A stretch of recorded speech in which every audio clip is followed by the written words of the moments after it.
as we all know, large cities are expensive, not just in America, but in the second largest economy as well, which is China.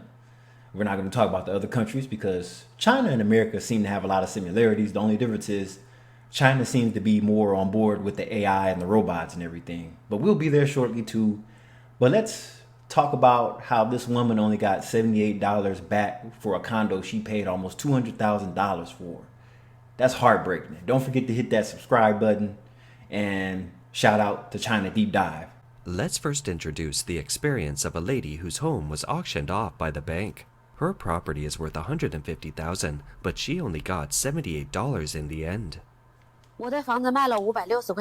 My home sold for $78. Yes, you heard it right. A condo is gone just like that. I call this dink housing because most people that live in these type condos, they don't have children.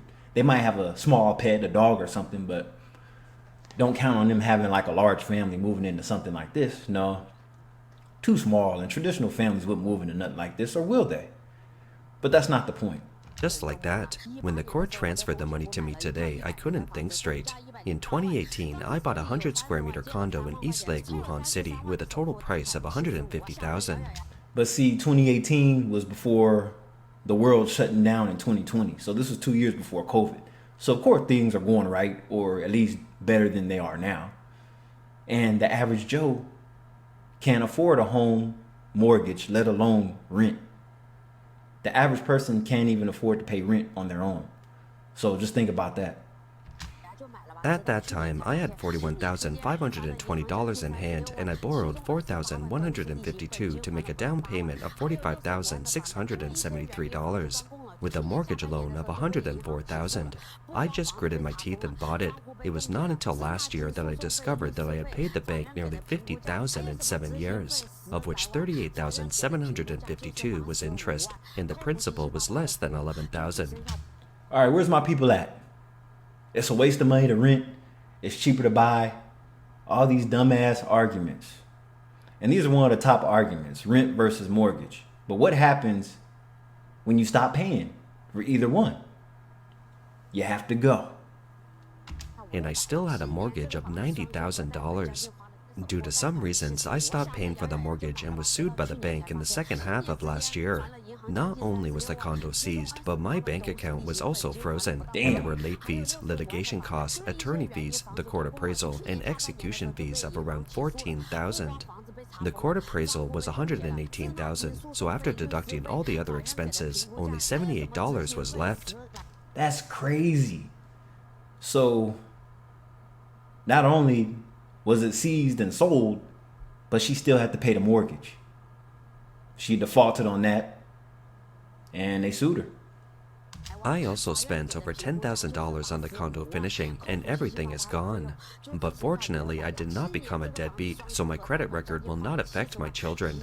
That's enough. I thought about it and realized that it was all my own fault because I overestimated my abilities. So I decided to take the $70 and have a good meal with the family and start all over again. I mean, what other option do you have if all your money's gone? They froze her bank account. That's crazy. Ay, ay, ay. Just imagine. And see, it happens. A lot of people take on more than what they can. So, I mean, that's normal. At some point, almost every person is going to face this situation sometime, some point in their life. So don't ever think that you're so good that it'll never be you. Because all it takes is a divorce or something, and you'll be in this same situation. Or a medical emergency. A lot of people don't have pensions or retirement 401k. So a lot of people end up getting in thousands of debt because of medical emergencies they never had money or benefits for to cover. So you better watch yourself. Now, more and more Chinese are experiencing salary cuts and layoffs, and many really can't afford to pay their mortgages, so they choose to stop paying. And which a lot of them will end up like that lady that we were just talking about. I mean, that's the last thing you want to do is stop payments and then default on it, and then you might get sued. That's the downfall. And it's the same with timeshares. It's the same thing. It's considered a mortgage. So when you default on it, they might take the debt that you owe to an attorney And then you end up on those fees too. Then a strange thing appeared. Selling a house at a steep discount is really scary. Today, a friend from the bank told me that a large number of foreclosed properties have flooded into the market this year. What's even more frightening is that no one is willing to take over foreclosed properties that have seen their prices drastically cut. That's a condo sold at 40% off the market price, and no one dares to buy it even at this price. So think about it, how many people would buy those condos sold at normal prices? Many banks in Chongqing City are really trembling now. Why? More and more people are defaulting on their mortgages. Yesterday, when I was doing business at the bank, the president of the bank told me that more and more families are unable to pay their mortgages. Because they're not making enough money at their jobs. These are wage slaves. These are ordinary, everyday people that can't afford their bills. So they have to choose what they're going to stop paying for. But what happens with this? Do they move back in with family? In the past few months, many banks have begun to refuse to accept defaulted condos because they have a large number of foreclosed ones that cannot be sold at all. Wow, you hear that? So even if they're sold for real cheap on the market, they're put at a price for a lot less than what they're worth. People still don't want to buy them. That's what's going on. In the end, the value of those reinforced concrete condos will only continue to decrease. What's even more shocking is that this vicious cycle will only cause more people to stop paying the mortgage. The banks have no choice but to worry. In the past, if you stopped paying for 3 months, the bank would call you to urge you to pay back the money. But now, the bank will call you to ask if you can pay back a little, and even some homeowners say they won't pay a penny in a tough tongue. And the bank staff only pretend that nothing happened. Did you know, at the beginning of this year, the number of judicial auction houses listed nationwide has exceeded 200,000, a year-on-year increase. But see, I'm wondering, those condos, I'm wondering, are theirs built better quality-wise than the ones over here in America? Because the luxury condos over here in America that are high-rise, they're cheaply built. They have the same cheap-ass gray vinyl flooring, office cabinets as kitchen cabinets, and foam in between the granite counters. It's just a cheap, trendy thing that they know that will sell, that'll appeal to a lot of young people. So people buy these cheap-ass properties and then they realize it's not even worth it. Of 192%, but the transaction rate is less than 14%. What does this mean? It means that 600,000 households have defaulted on their mortgage payments in less than 3 months. Yeah, people are really down bad. And see, it's like this. It makes sense to buy a high-rise condo as a dink couple versus just a single person buying a whole house and it's just them. It really doesn't make any sense. So if you're single, you really don't need a house to begin with. You buy one of these condos, but then see, here in America, everybody's taking advantage of with these high HOA fees. And that increases every year, just like homeowners insurance and property tax. And people always bitch about the rent going up $150 when really, when you add up all those other things you had to pay for as the homeowner, that could be another $1,000 that you was paying from last year. So that, you might have to pay child care. So the renter is still winning in this situation. So let's go to a couple that's arguing.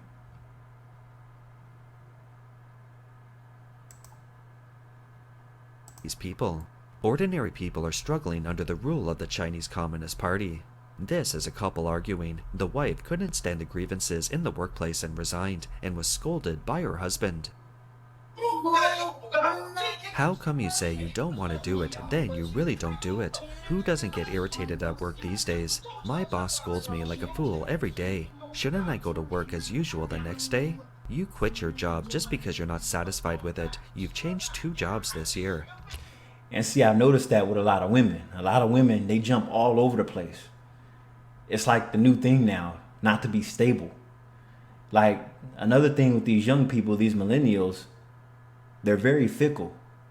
Some of them are digital nomads. Some work for one company for 6 months and they'll go switch companies or new jobs every 6 months. It's just sickening. And I work with people that do this in healthcare. They're constantly bouncing from one department to another. And it's like, okay, how long are you gonna do that for? So, I mean, people have stuff to pay for. Can you not be so willful? I can't afford the mortgage, car loan, tuition, and tutoring fees for my 2 children on my own. Here's the thing.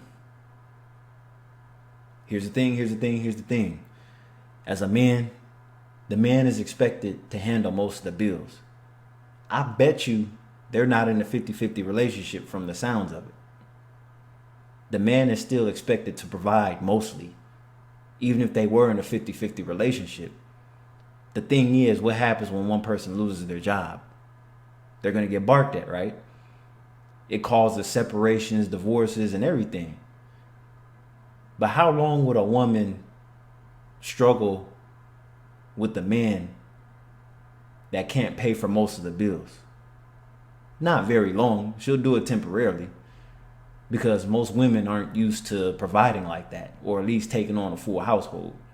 But like he said, tutoring fees, car loans, tuition, he has a lot of stuff on his back. Now, it might be a little better if it was just him by himself. But see, for him, all these things are nothing but liabilities. So you think that love is going to save your relationship or your marriage, and it's not. Not without money. Because see, over here in the West, we're trying to do broke dating and broke love. Only black people do that shit. I don't know why. It's stupid.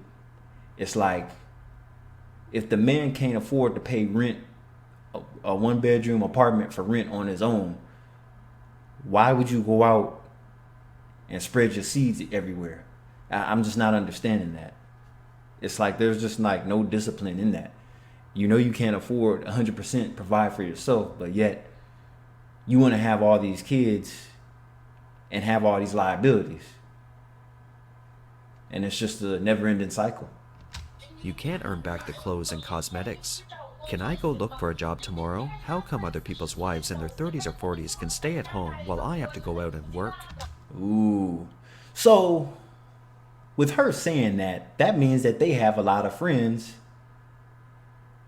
that the husbands let their wives stay at home. They're friends with people. Most of her female friends are staying at home while the husband goes out and bring home the bacon. That's what that is. So, what happens is, if their neighbors are going to get divorced or separate, there's a more likely chance that they're going to do the same thing, because most couples compete and do the same things that their closest friends do. So if they have a friend that's going to file for divorce, most likely she's going to file a divorce on him too. It's just natural like that with women. Like, everything is a competition. So now she wants to stay at home. She's jealous of her friends because she doesn't get to stay at home. Her husband wants her to work. You be realistic. In these days, it's too difficult for me to earn money for 4 people to spend. Being ambitious has always been considered a positive attitude, but in the cold reality, many people have discovered it brought an abnormal and ironic. This is your normal work environment in corporate America. But I'm assuming this is corporate China. Most people, when we envision jobs, it's degrading to look at people that do construction, like physical construction work, plumbers, pipe fitters. You work at the recycle factory. Those jobs are looked down upon. But when you're in an office like this, with a button-up polo, this is applauded. But yeah, in America, if this isn't your work environment, you're looked down upon. Or if you're not in a nice cafe with a MacBook. So this is what the typical work culture is. I mean, my job, I work in intensive care. We have a nurse station with computers, but it's nothing like this though. Because we're all in scrubs. Nurses, doctors, patients. So even though half of this scene is our environment, over the desk is patient rooms, people fighting for their lives to recover from whatever illness that they're going through. So yeah. Ironic situation. The more ambitious you are, the poorer you are. Yes, you heard it right. Today's society is really funny. It is. The more ambitious people are, the more money they have, become deadbeats. Any boss who does not owe any debts is not a qualified boss. On the contrary, those people who have no ambition live so freely. I don't buy a condo, I don't buy a car, I don't start a business, I don't have debts, I earn a little money, and I meet up with friends for a drink now and then. And that's the easiest life to live. You're debt free. You don't live with your parents, but you live with maybe a sibling or a cousin or something, and that's cool. You might live with their family. You big unk. Your cousin's kid, your brother's kids, sister's kids. They love you because you that cool uncle that just comes and goes. You get to chill, hang out at the mall, and you're just carefree living. You don't have a car note, the car's paid off. You go on vacation, you come back. Like you never owe a lot of money. Life is good, but how long can you do that for? Because as you get up there in age, you're going to want to do more. You take on more responsibilities. Responsibilities come liabilities, and it just costs more. Life gets more expensive as you age. My life is so comfortable. Indeed, hard work may not be rewarded, but there will be no loss if you don't work at all. Ooh, wow. And see, that's why a lot of people are refusing to work jobs now. And I'm going to keep saying this in almost every video. Especially for, well, it's different for men that don't want to work and women that don't want to work. But see, it's easy for women to go to other things. For women, they have OnlyFans and other platforms. What is the real life of the lower class people in China like? Is $1.25 an hour considered low? I had hot pot last night and a waitress in her 40s looked anxiously, waiting for us to finish eating so that she could close the door and go home. She said she earns $276 to $415 a month and works from 9:30 a.m. to the early hours of the morning. Sometimes if the customers don't leave, she has to work until 1 or 2 a.m. And see those hot pot places? I live in the Asian community, so there's a lot of hot pot places. Hot pot's pretty good. But then you have to separate. You have Chinese hot pot, you have Korean hot pot, and I think Japanese hot pot too. So there's a lot of hot pot places, along with, ramen joints, all that. It's pretty good.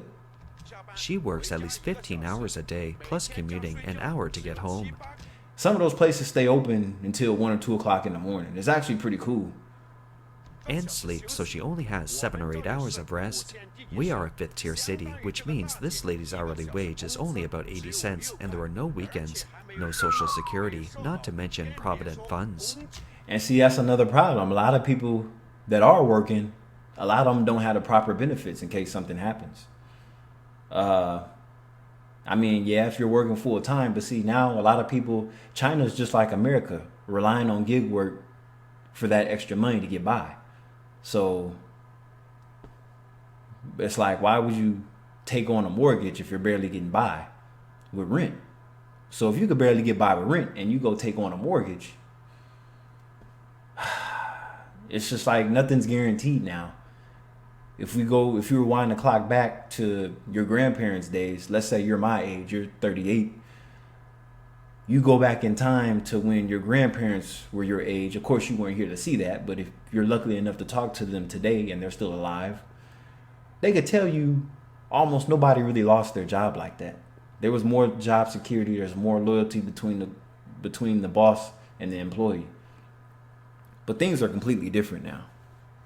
And it's only going to get worse before it gets better. This is Kai LeVay. I hope you enjoyed this video. I'll catch you in the next one.